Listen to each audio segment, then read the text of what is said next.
Hello friends, I hope that you're all doing well.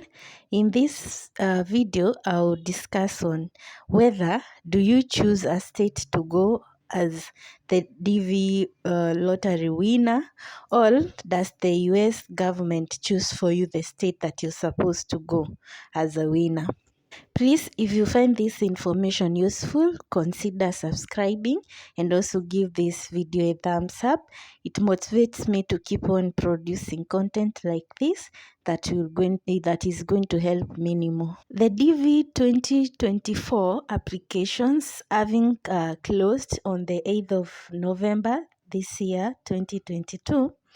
Now it's time for the applicants who made the applications to wait for their results, which will be out next year in 2023 and in the month of May, usually during the first week of May.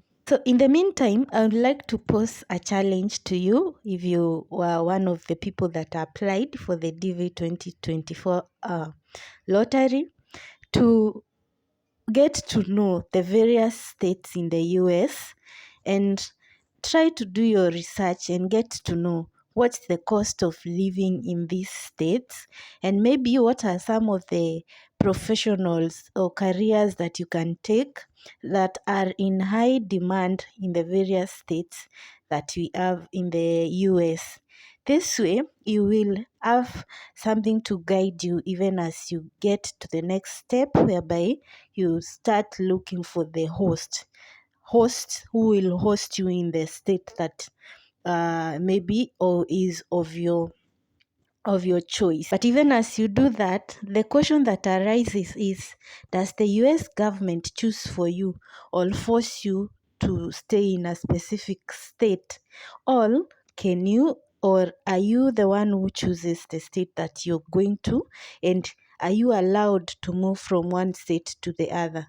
This is the next. Once the results are out in the month of May next year, you will be then required as a DV lottery winner to fill a DS 260 form. And in this DS 260 form, there is a mandatory requirement for you to add the details of the host. That is a requirement that you need to have a host, and this is because they will require you to add the host address that states where you're going to stay in the states. So you will need to put the details of the host address. And one thing you need to notice that you can have more than one host. And this host, it is not necessarily that they come from the same state.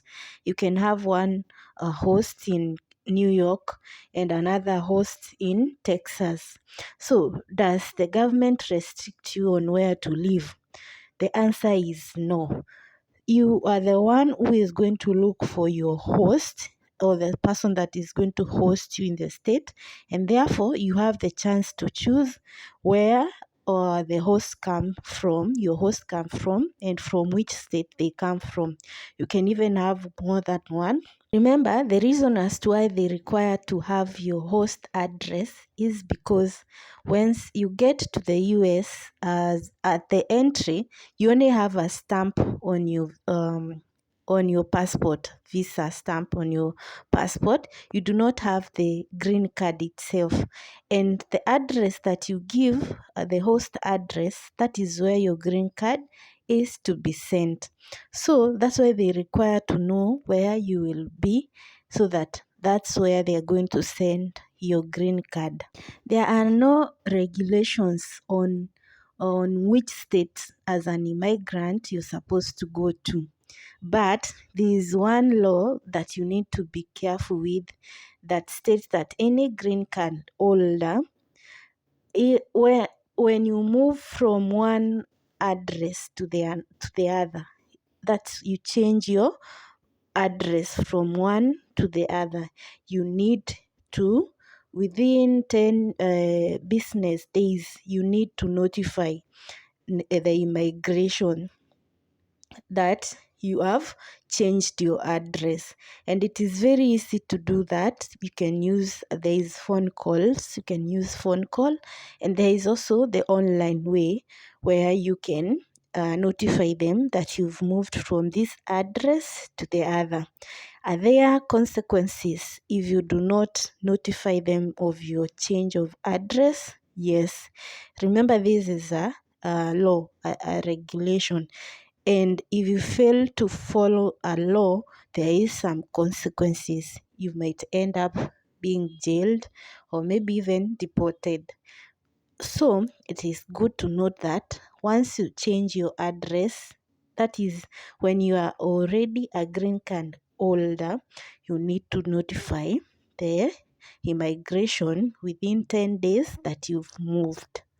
Therefore, the US government does not choose for you the state that you are moving to as a green card lottery winner. It doesn't choose for you the state. You're the one who is going to choose the state.